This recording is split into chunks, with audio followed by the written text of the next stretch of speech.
En nombre del Congreso Iberoamericano de Tecnología e Innovación para la Industria AS, CTAS, organizado por la empresa Consulting and Construction, les damos la más cordial bienvenida a esta jornada que logra reunir profesionales y empresas que encabezan el desarrollo del sector y son referentes a nivel mundial. Al final de cada conferencia tendremos un espacio de 10 minutos para responder preguntas, las cuales pueden ir formulando en la ventana de preguntas durante cada conferencia. Las respuestas que queden pendientes las vamos a responder a través de nuestras redes sociales en el transcurso del día.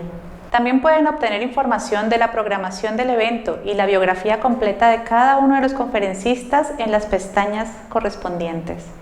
Sin más por el momento, le doy la bienvenida a nuestro primer conferencista del día. El ingeniero Sergio Muñoz Gómez es secretario de Building Smart Spain, presidente del Comité de Normalización UNE CT41 SC13 sobre BIM y consultor en BIM Partners.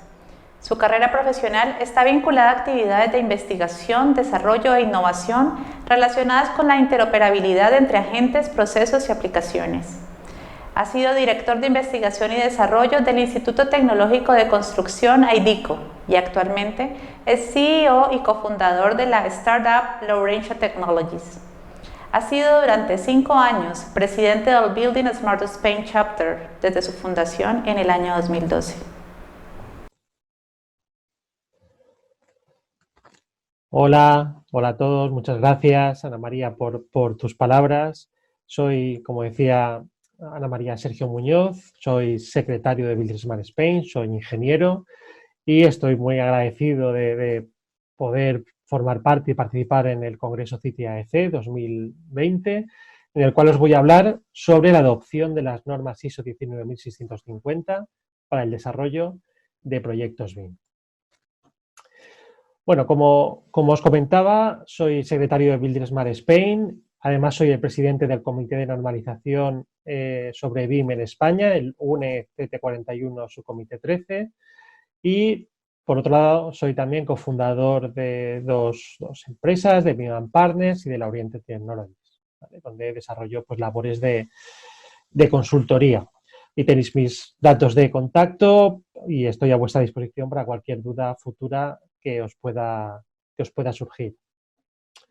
Bueno, en primer lugar quiero hablaros de Building Smart, ¿vale? Building Smart es una asociación creo que reconocida a nivel mundial, es una asociación que es internacional, que es neutral, sin ánimo de lucro y que su principal misión es favorecer todos los beneficios derivados de la digitalización del sector de la construcción, pero no de cualquier forma, sino en base a estándares abiertos. Y de hecho, Building Smart se puede considerar como el organismo de referencia en cuanto a la estandarización del sector de la construcción. Bueno, quiero hablaros en primer lugar de qué efectos produce la falta de información o errores en la información o carencias de la información. Si hablamos de fase de diseño, me parece muy significativo comentar que existen proyectos que se planifican sin tener toda la información desde un inicio. ¿Cuántos proyectos pensáis que se planifican sin tener toda la información? ¿Algunos? ¿Bastantes? ¿Muchos?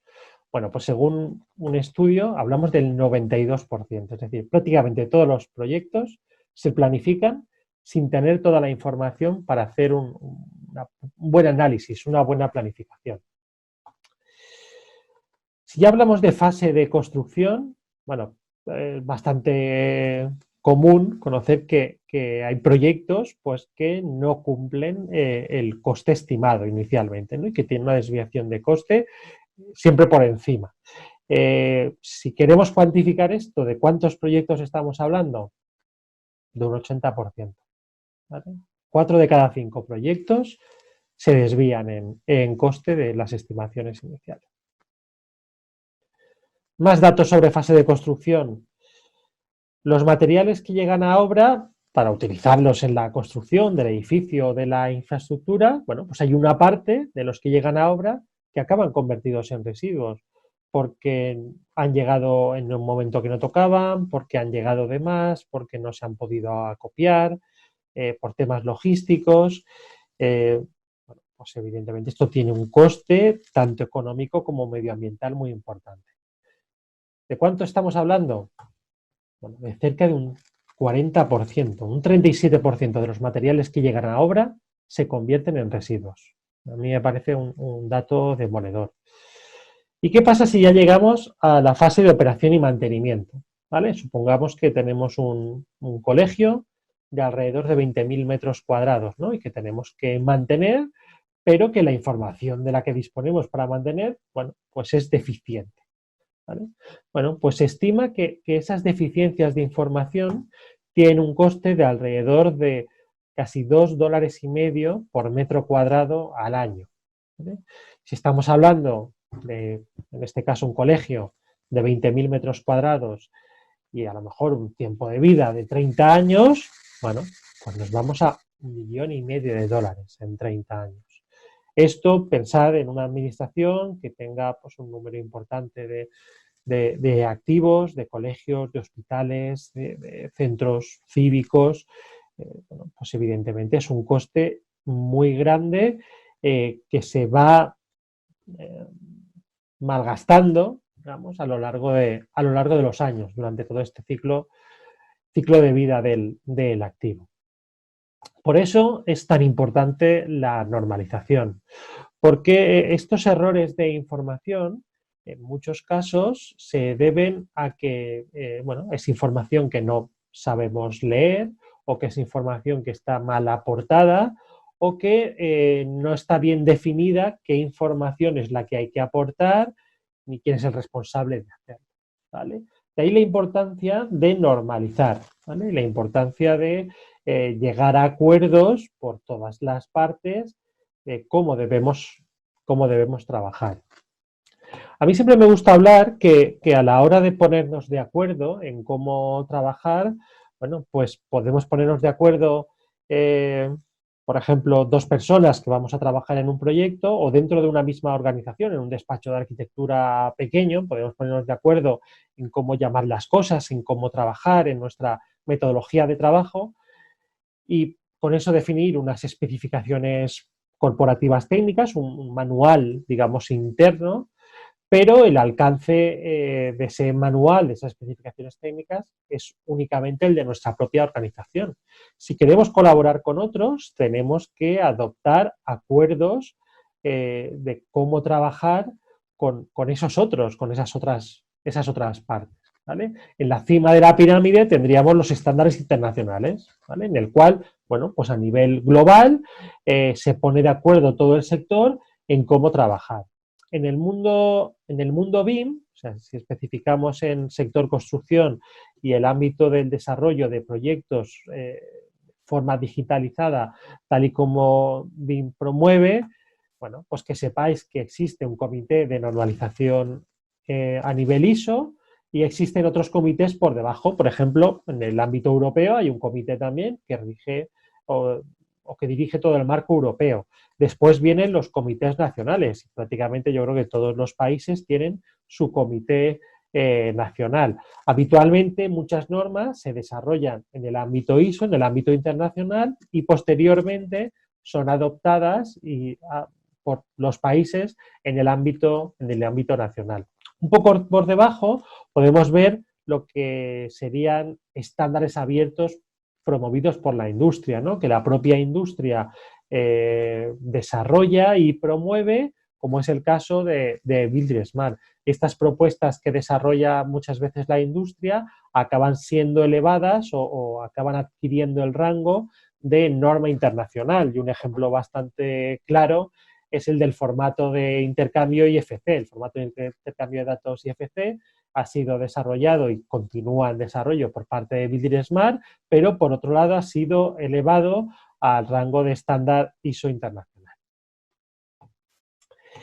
Bueno, pero si estamos hablando que es importante normalizar para subsanar esas deficiencias, esas carencias de la falta de información, ¿qué es necesario estandarizar? ¿Qué es necesario normalizar? Bueno, yo distingo entre tres aspectos fundamentales.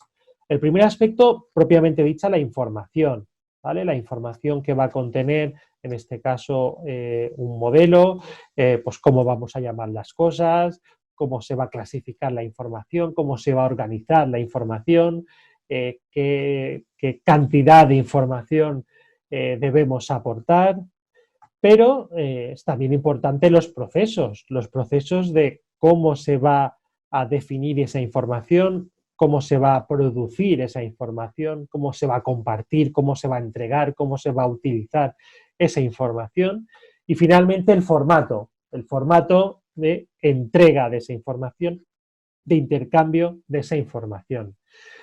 La estandarización de estos tres aspectos es lo que habitualmente llamamos Open BIM, es decir, el uso de BIM en base a estándares abiertos, en base a soluciones no propietarias y en base a acuerdos por todas las partes. Yo he hablado muchas veces de los beneficios del Open BIM, del uso de estándares abiertos, como que la información es más accesible, va a perdurar a lo largo del tiempo, que todas las partes van a conocer cómo producir, cómo consumir esa información y es el leitmotiv de Building Smart como asociación. Pero de estos tres aspectos, el de la información, el de los procesos y el del formato, en esta ponencia voy a centrarme en los procesos. ¿Y por qué es necesario estandarizar los procesos? A mí me gusta mucho esta imagen, que es de una publicación, de una guía publicada en Australia y Nueva Zelanda sobre las normas ISO 19650, que lo que pretende es poner de relevancia que cada uno de los agentes que participan en un proyecto tiene intereses diferentes, como no puede ser de otro modo, pero que al mismo tiempo, si lo que queremos es que el proyecto llegue a buen puerto, que se consigan los objetivos que están planteados inicialmente, lo mejor es alinear intereses, ¿vale? Si conseguimos alinear los intereses de todas estas partes, conseguiremos un proyecto mejor. Y evidentemente, pues la parte financiera estará preocupada de que no cueste más de lo que deba, que la parte de diseño estará preocupada de aspectos propios de la aplicación de herramientas de diseño, de soluciones arquitectónicas, que la gente que va a hacer operación y mantenimiento lo que va a querer es tener la información adecuada en su plan de mantenimiento y bien estructurada.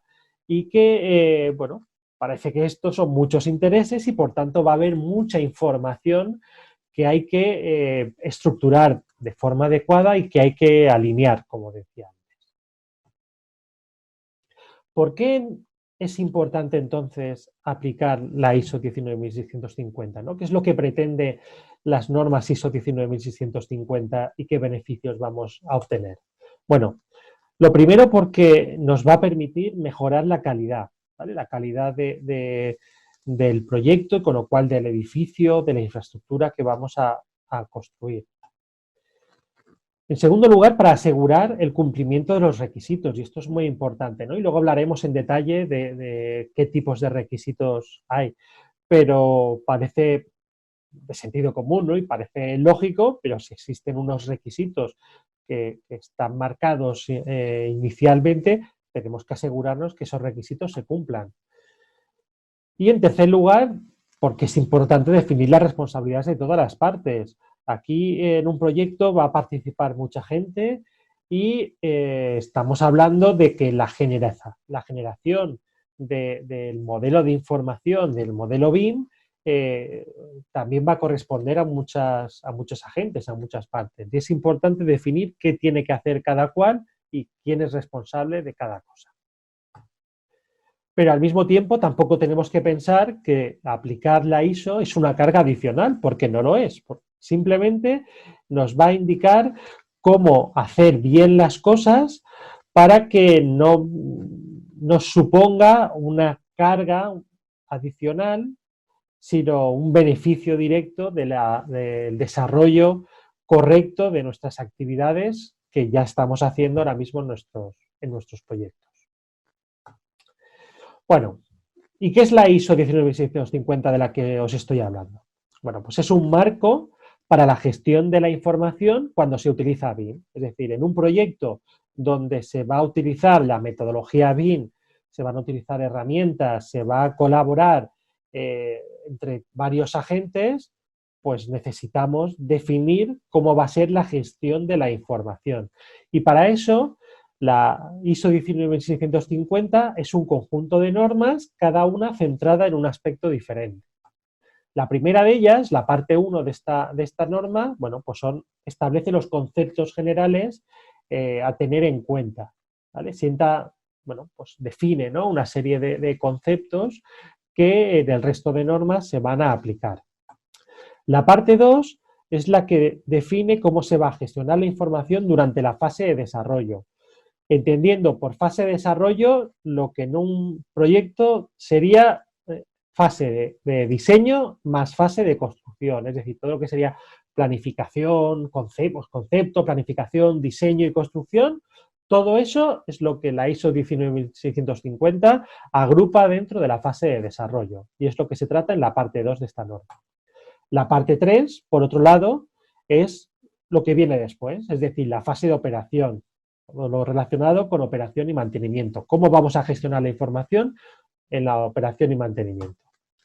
La fase 4 es la que trata directamente sobre el intercambio de información.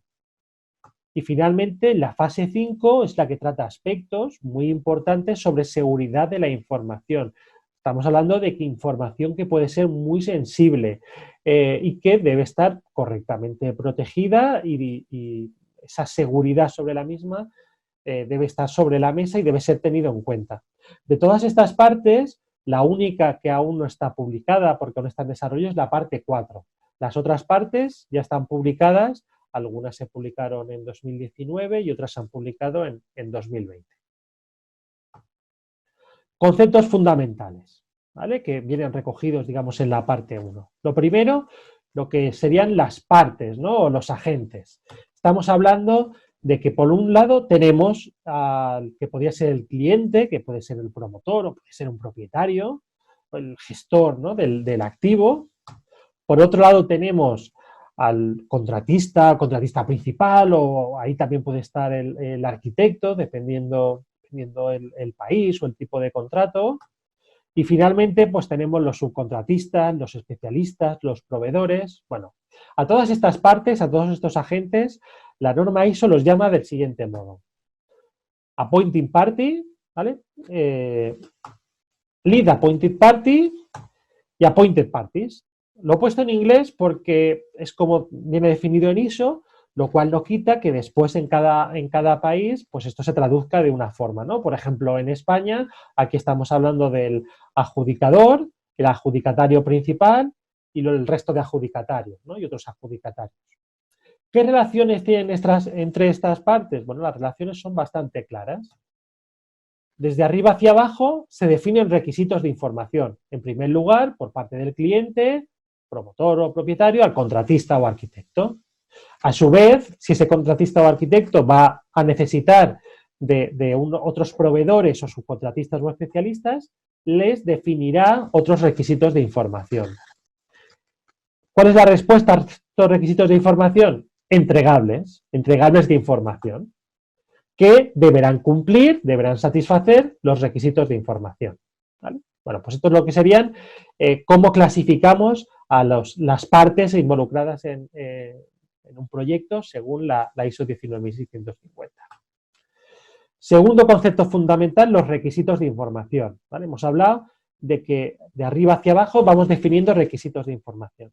¿Pero de qué clase pueden ser esos requisitos? Bueno, pues aquí nos definen que hay algunos requisitos que son propios de la organización que los define, hay otros que son más propios del activo que se va a construir y otros del propio proyecto, de la ejecución del proyecto. La suma de todos esos requisitos de información serían esos requisitos de intercambio de información que tendrán que ser aportados. Yo os voy a poner un ejemplo. Vamos a suponer una organización que la propia organización tiene unos objetivos medioambientales para el año, por ejemplo, o alineados, ¿no?, con unos niveles establecidos para el para el 2030 y que como consecuencia de eso va a definir que el edificio que va a construir pues sea un edificio de consumo nulo y que la madera que se utilice en el mismo sea de fuentes sostenibles. ¿Qué va a implicar en el proyecto? Bueno, en el proyecto va a implicar que un requisito de información sea tener el análisis energético de ese proyecto y un certificado de sostenibilidad de los materiales que se utilicen en ese proyecto. ¿Vale? Os pongo otro ejemplo más sencillo. Por ejemplo, las puertas que se van a utilizar en ese proyecto, bueno, pues podrán tener diferentes requisitos de información, como su tipo, sus dimensiones, el material, la marca, instrucciones de montaje, su garantía, un certificado de sostenibilidad y cada una de las fases por las que pase ese proyecto, ¿no? Pues fase de diseño será necesario aportar una información. En fase de construcción será necesaria otra información. Y en fase ya, digamos, cuando tengamos el as-built o lo que aquí se llama Project Information Model, el modelo de información del proyecto, necesitaremos ya toda la información necesaria para pasar posteriormente a operación y mantenimiento. Tercero de los conceptos fundamentales, la respuesta a los requisitos de información, es decir, los entregables de información. Los entregables de información, podremos decir que el principal es el modelo de información, ya sea de proyecto, en fase de proyecto, el PIM, o lo que sería el modelo de información del activo, el AI, pero también hay otros entregables de información que pueden derivar de aquí. Estamos hablando incluso de planos, de tablas, de informes o de fotos o vídeos, ¿no? Es decir, cualquier derivado de este modelo de información. Y el cuarto concepto fundamental que os quiero presentar es el entorno común de datos. Es decir, todos estos agentes que van a trabajar dentro de un espacio colaborativo, ese espacio colaborativo donde se definen los requisitos, donde se recopila la información, se gestiona la información, se publica, se comparte la información, es lo que llamamos entorno común de datos o Common Data Environment. Bueno, una vez establecidos estos conceptos fundamentales, vamos a ver cómo aplicar la ISO 19650 en un proyecto. Y para eso se nos define una serie de tareas o de actividades a realizar. ¿Es necesario desarrollar todas estas actividades? Pues a lo mejor no todas siempre, ¿vale? Dependerá, pues a lo mejor en cada caso, pues del tamaño del proyecto o del número de agentes que participen. Pero en cualquier caso, este es un marco general con todas las posibles actividades a llevar a cabo y es el que vamos a ver. Partimos evidentemente de que el appointed party tendrá que hacer una evaluación de necesidades, tendrá que definir unos hitos de entrega, tendrá que definir qué estándares de información se van a utilizar, los protocolos de información y también qué entorno común de datos se va a utilizar. Una vez ya evaluados sus necesidades y definidos estos aspectos, pasamos a las actividades que corresponden a la etapa de licitación. ¿Vale? ¿En qué consisten estas actividades? Bueno, pues en primer lugar, el appointing party tendrá que definir el pliego de condiciones, ¿vale? Es decir, qué condiciones va a tener el trabajo a realizar y esto incluye definir los requisitos de información de los que hablábamos antes.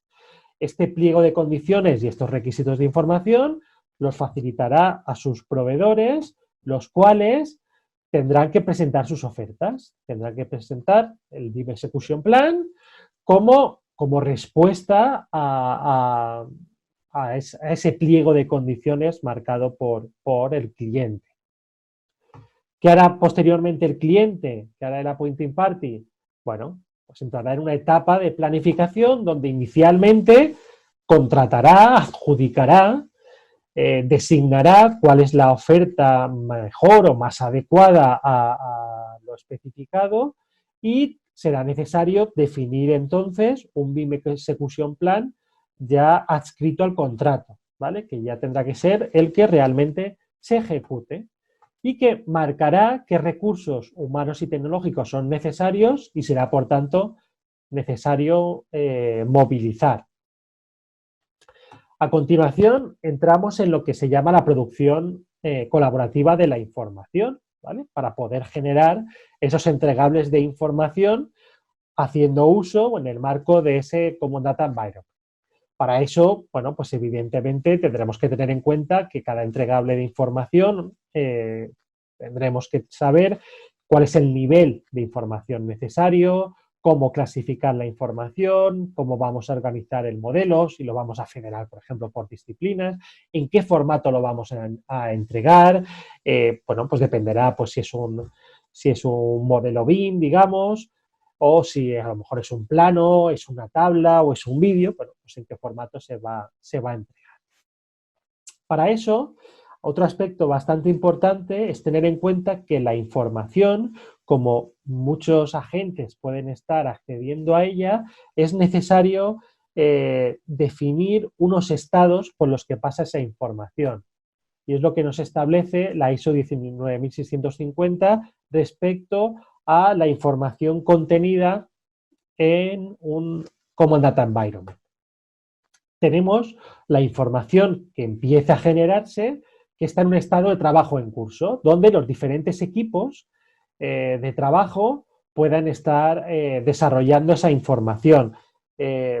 Diferentes equipos de trabajo, que a lo mejor en un proyecto pequeño es un único equipo de trabajo y que está desarrollando una parte de la información. Esa parte de la información, una vez ya está desarrollada, la tendrá que compartir.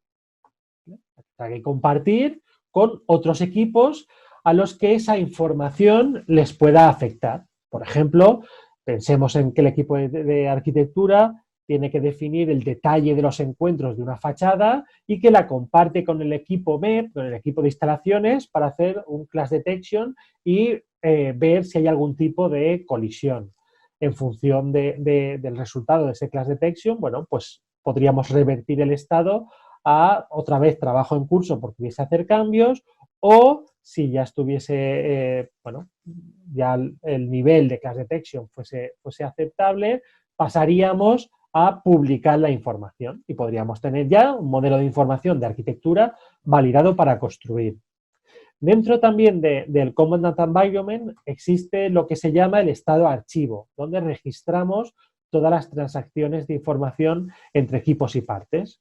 Una cosa muy importante a tener en cuenta aquí es lo que podría ser la matriz de responsabilidades, es decir, cuando definimos quién es responsable de cada información y qué es lo que habrá que aplicar dentro de este Common Data Environment.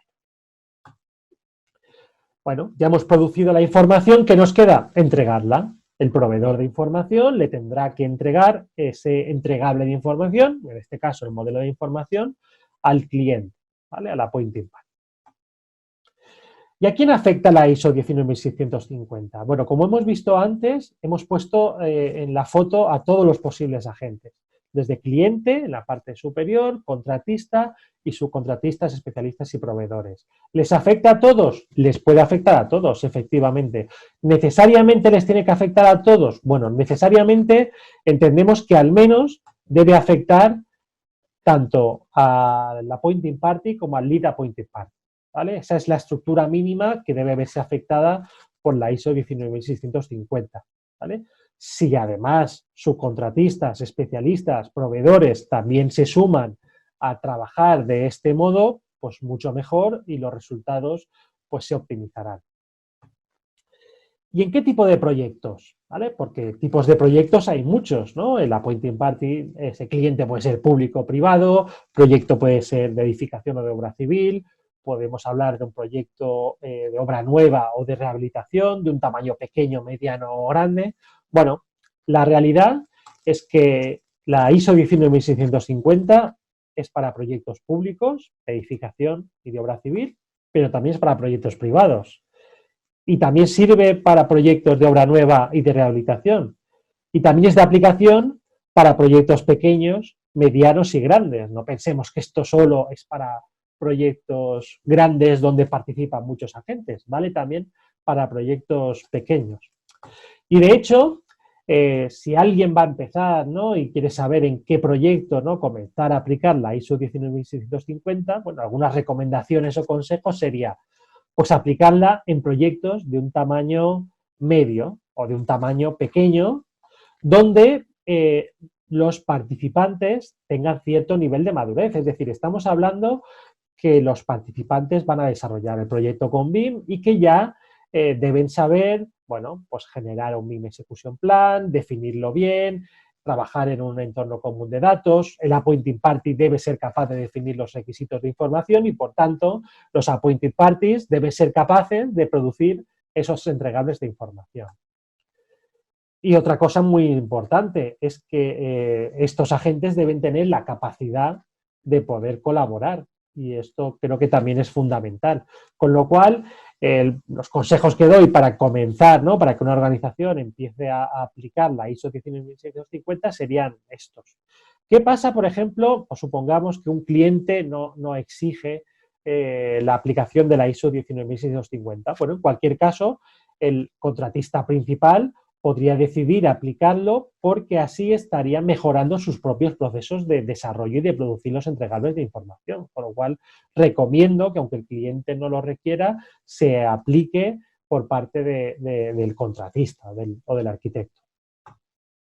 Beneficios, ¿qué obtenemos, ¿no?, si aplicamos la ISO? Bueno, pues aquí hay beneficios para todos, la verdad. Por parte del cliente, bueno, va a reducir riesgos e incertidumbres, por un lado.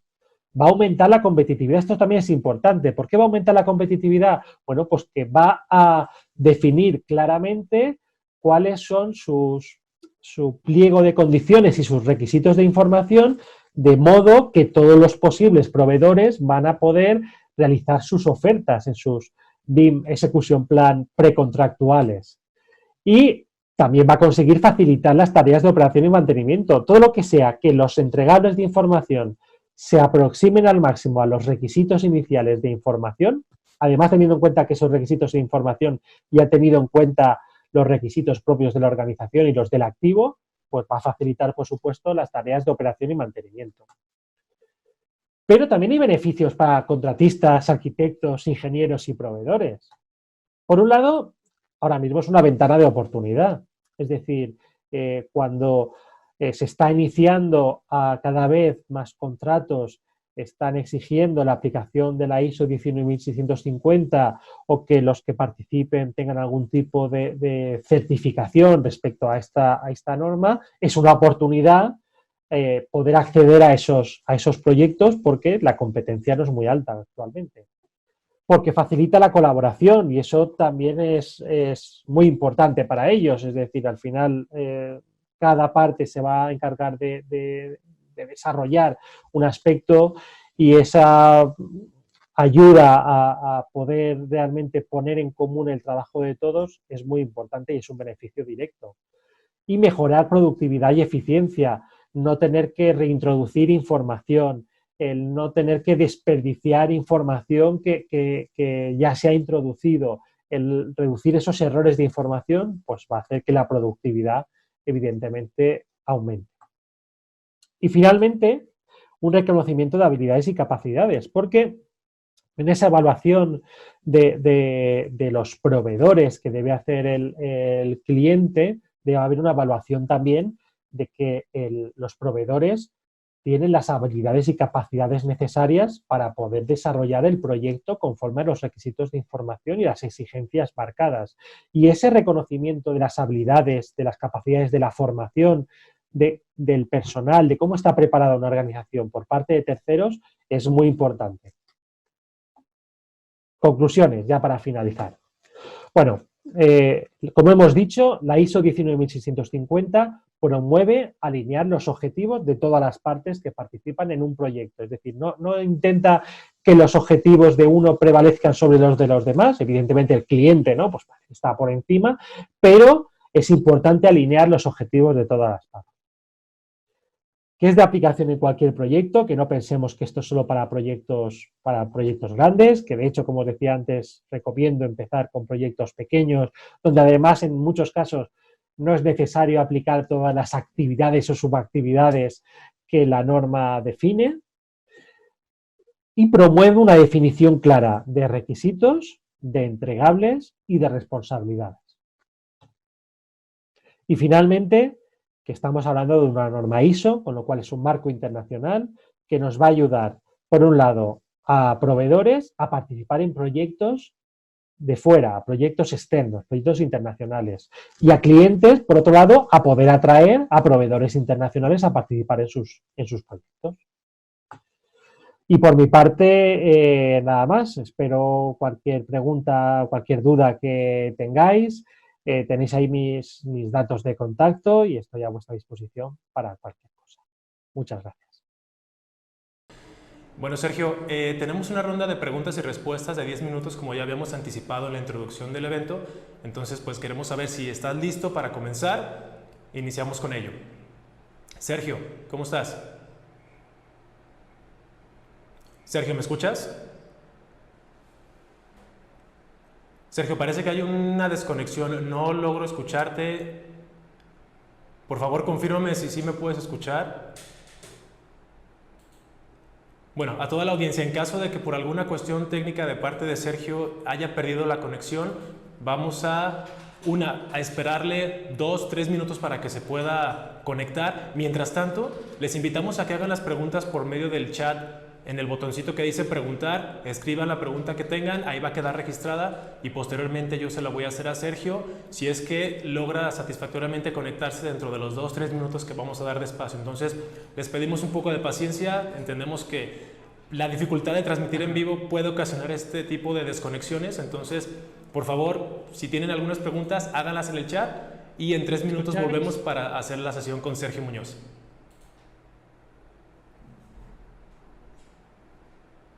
A veces que no me escucháis. No sé el problema. Sergio, ya te escucho. Ah, vale, ¿me escuchas ahora?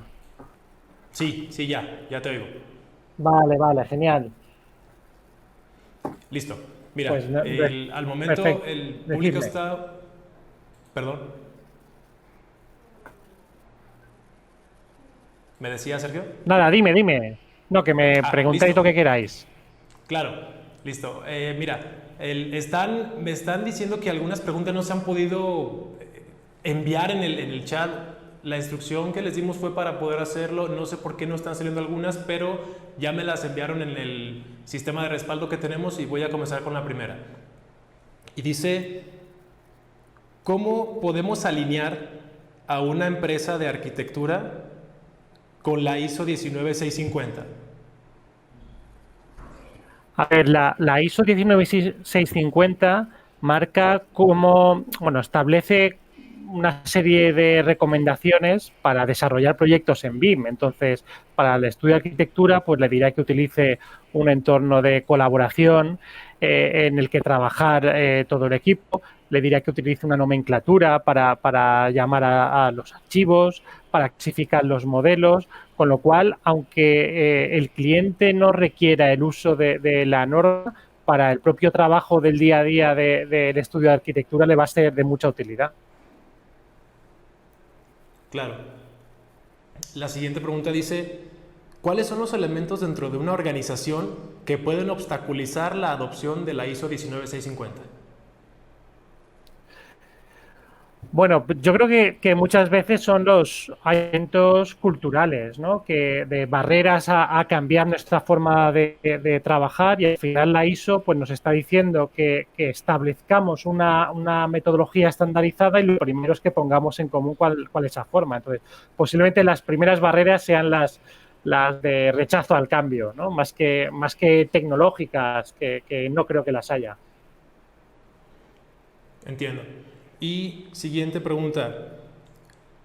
Si la ISO se refiere a un estándar internacional, ¿cómo va a permear la norma hacia países como Brasil, México o la parte de Latinoamérica?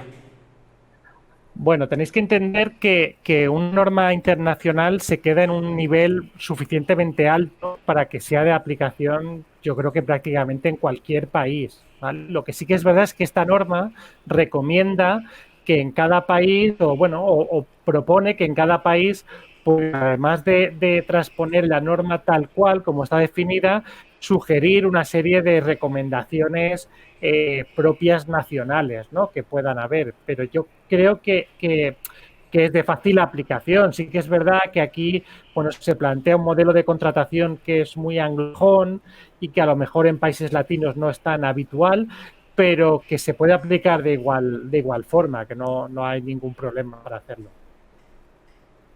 Claro. Y ahora por acá preguntan también, ¿cuál es el tiempo estimado que requiere una organización para prepararse hacia la adopción de esta norma ISO? A ver, yo creo que dependerá del grado bueno, del grado de madurez que ya tenga esa organización. Si la organización ya tiene cierta experiencia BIM, ya está trabajando de forma colaborativa, tiene ciertos estándares implantados, creo que no le va a costar mucho pasar a la ISO 19650. Si sin embargo está empezando, no tiene ningún tipo de estándar de trabajo, pues le va a costar bastante más, claro. Claro. Y por acá tienen una pregunta. Dicen, yo trabajo en una empresa de ingeniería estructural donde hacemos el diseño con sistema tradicional CAD y yo he propuesto a mi director que implementemos BIM. Ya no digamos la ISO 19650. Yo propuse que iniciáramos con BIM, pero me di cuenta que la primera barrera fue los directivos o las cabezas. ¿Cómo puedo yo, como el encargado de área técnica, poder hacer esa persuasión para que podamos iniciar con la adopción de BIM y, bueno, llegar al punto de tener la ISO 19650 también? Bueno, yo creo que tu caso es un caso muy habitual, ¿no? Y realmente, pues hay que hablar a quien toma decisiones y hay que convencerle con ejemplos prácticos, ¿no? Con ejemplos prácticos donde vean que haciendo una digitalización del proyecto van a conseguir ahorros en costes, ahorros en tiempos, van a conseguir nuevos clientes a los que ahora no están accediendo y esos son lo que hay que tratar directivos que toman decisiones para convencerles. Claro. Pero poco a poco, o Bueno, sea, no podemos empezar ir de 0 a 100 en un día, ¿no? O sea, yo creo que hay que ir poco a poco y con proyectos pequeños, con experiencias piloto pequeñas, dando pasos. claro, completamente de acuerdo. Y bueno, Sergio, hemos llegado al final de las preguntas por parte de la audiencia. De parte del equipo te queremos agradecer nuevamente por la conferencia. Es un tema muy interesante. Te platico que aquí en casa también estamos muy adentrados a toda la cuestión de la estandarización de procesos y creemos firmemente que es algo que se debe hacer en cualquier empresa. No hablemos solamente de una ISO 19650, sino de procesos operacionales del desarrollo de las actividades del día a día. Entonces, creo que esto da pauta a que la gente que nos está viendo pues pueda recalcular o replantearse la estrategia de su corporación o actividad independiente. Sergio, nuevamente muchísimas gracias. Esperamos tenerte pronto por aquí con nosotros nuevamente. Ojalá, un abrazo. Cuidaros mucho. Un abrazo, muchas gracias. Hasta luego.